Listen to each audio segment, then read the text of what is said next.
Hello guys, स्वागत है आप लोगों का इस वीडियो में। इस वीडियो में हम बात करने वाले हैं कक्षा 9th गणित के अंतर्गत प्रश्नावली 1.3 का क्वेश्चन नंबर तीसरा। तो सबसे पहले इसको समझो कि इसमें करना क्या है। तो ये हमको ये जो दशमलव की संख्याओं के जो मान मिले हैं ना, इनको क्या करना है, p बटे क्यू के रूप में व्यक्त करना, यानी कि बटे में बनाना। सीधी सीधी बात है कि इन संख्याओं को जो दशमलव में है इनको कैसा बनाना है, बटे में बनाना, यानी कि p बटे क्यू के रूप में। कैसा बनाओगे, ये सवाल पहली बात तो मोस्ट है, ये सवाल पेपर में आते रहते हैं, तो आप लोग ध्यान से सुनना। करना कैसा है, तो जितने भी ये सवाल हैं सभी सवालों में हमको दो समीकरण बनाना है और दूसरे समीकरण में से पहला समीकरण घटा दोगे तो क्या आ जाएगा, आंसर। कैसे बनाओगे, चलो देखो कैसे बनाना समीकरण।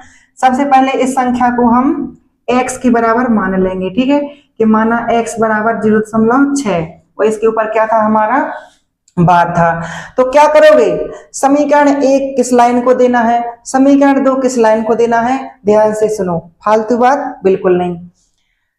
जिस संख्या के ऊपर बार है, जिस संख्या के ऊपर बार है और उसके बगल में यदि दशमलव है तो फिर उसी लाइन को हम समीकरण नंबर 1 दे देंगे, ठीक है।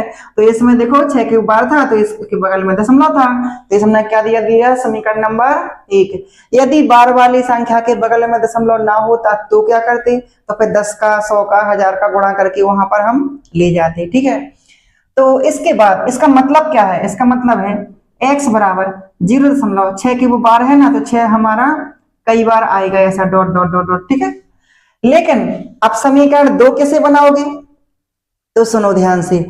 जिस संख्या के ऊपर बार था, जिस संख्या के ऊपर बार था उस संख्या के बगल में दशमलव ले जाना हमको, ठीक है। जैसे एक अंक खिसकाएंगे तो 10 का गुणा करेंगे, 2 अंक खिसकाना है तो 100 का गुणा करोगे, 3 अंक खिसकाना है तो कितने का करेंगे, 1000 का गुणा कर देंगे, ठीक है।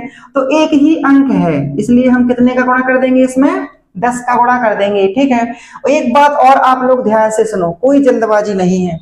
इस दशमलव को हम इस साइड भी ले जा सकते, इस साइड भी ले जा सकते। कैसे, 10 का 100 का 1000 का गुणा भाग करके। यदि इस साइड ले जाना है तो इनका क्या करेंगे हम, गुणा, और इस साइड ले जाना है तो इनका क्या करेंगे, हम भाग देंगे, ठीक है। फिलहाल यहाँ पर हमको कौन साइड ले जाना, इस साइड, तो क्या करेंगे, गुणा, ठीक है। तो ये बात याद रखना आप लोग। फिर भी हमको एक अंक खिसकाना है इसलिए कितने का गुणा करेंगे हम, 10 का, ठीक है। तो इसके दोनों पक्षों में क्या कर देंगे, 10 का गुणा। तो लिखेंगे भी इस लाइन को हम कि दोनों पक्षों में काय का गुणा कर देंगे, 10 का। तो 10 का गुणा करने पर, और जैसे ही 10 का गुणा करोगे तो सुनो यहाँ पर लिख देंगे 10 का गुणा x में करोगे कितना आ जाएगा, 10x। और इसमें एक बार लिख के दिखा दो कि 0.666, ठीक है, सिर्फ कई बार 6 है तो ये तो 10x ज्यों का त्यों। लेकिन इस संख्या में जैसे ही 10 का गुणा होगा तो क्या हो जाएगा, ये दशमलव कहां पर चला जाएगा, यहाँ पर चला जाएगा, ठीक है। तो फिर क्या हो जाएगा, ये 0.6 बचेगा। लेकिन शुरू में 0 किसी काम का नहीं होता तो ये हम 6 लिख लेंगे और यहाँ पर क्या आ जाना हमारा दशमलव। और इस साइड कितने 6 हैं, बहुत सारे 6 हैं, इसलिए 6 के ऊपर क्या लगा देंगे, बार, ठीक है। तो 6 के ऊपर क्या लगा दिया हमने, बार। तो जिस संख्या के ऊपर बार था उसके बगल उस संख्या को हम बाएं तरफ ले आए हैं, इसी लाइन को दे देना है समीकरण नंबर 2। बस ये जिसने 2 समीकरण बना लिए, फिर इसके बाद सवाल में कुछ नहीं है, समीकरण 2 में से समीकरण 1 को क्या कर देना, घटा देना, तो सीधा आ जाएगा हमारा आंसर। तो समीकरण 2 में से समीकरण 1 को घटाने पर, समीकरण 2 में से समीकरण कौन को, समीकरण 1 को घटाने पर, तो घटा देंगे। कैसे घटाओगे, समीकरण को घटाना सीखो। बाएं तरफ के में से बाएं तरफ को घटा देंगे और दाएं तरफ के में से दाएं तरफ को घटा देंगे, यानी कि 10x में से x घटाएंगे और इस संख्या में से इस संख्या को घटा देंगे, ठीक है। तो क्या 10x में से x घटाना, 10x में से क्या घटा देंगे, x, और बराबर की जगह पे बराबर, और 6.6 के ऊपर बार, यानी कि इस संख्या में से किसको घटाना, इसको। तो माइनस लगा के लिख देंगे हम इस संख्या को, 0.6 के ऊपर बार। चलो घटा लो, 10x में से 1x जाएगा तो कितने बचेंगे, 9x बचेंगे, ठीक है। और दशमलव वाले जोड़ घटाना आप लोगों को आते ही होंगे। दशमलव कैसे रखने पड़ते, एक सीध में रखने पड़ते, ठीक है। इस साइड क्या है 0, उस साइड क्या है 6 के ऊपर बार, आराम से घटा लो ना, बढ़िया। इसमें से जाएगा तो कुछ बचेगा नहीं, दशमलव की जगह पर दशमलव, 6 में से 0 गया तो कितना बचा 6।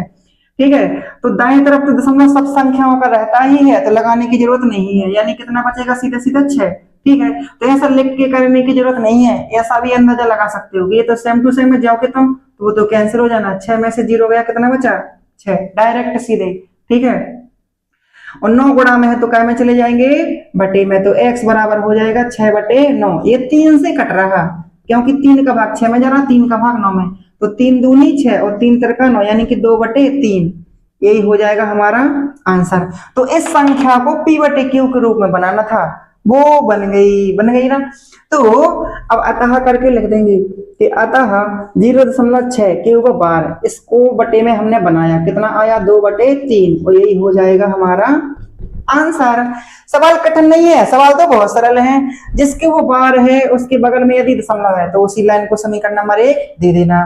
अब जितने अंकों के ऊपर बार है उतने 0 वाले का क्या कर देना, गुणा। मतलब या तो 10 का एक अंक के ऊपर दशमलव है तो 10 का गुणा कर देना, 2 अंक के ऊपर बार है तो फिर कितना 100 का गुणा कर देना, 3 अंक के ऊपर बार है तो 1000 का गुणा कर देना। ठीक है, तो यहाँ पर अधिकतम 3 ही संख्याओं के ऊपर है, 3 का गुणा कर दोगे, फिर जो लाइन आएगी उसको दे देंगे समीकरण नंबर 2, और समीकरण 2 में से समीकरण 1 को क्या कर देंगे, घटा देंगे, सो आ जाएगा हमारा आंसर। ठीक है, तो ये सवाल समझ में आ गया होगा आप लोगों को, आप लोग लिख लीजिए, और इसके बाद अगले वीडियो पढ़ेंगे हम तीसरे का दूसरा, ताकि लंबा वीडियो ना हो जाए। प्ले लिस्ट से पढ़ाई करना, क्रम से मिल जाएंगे, एक भी क्वेश्चन नहीं छोड़ेंगे, एग्जाम्पल के भी लगाएंगे।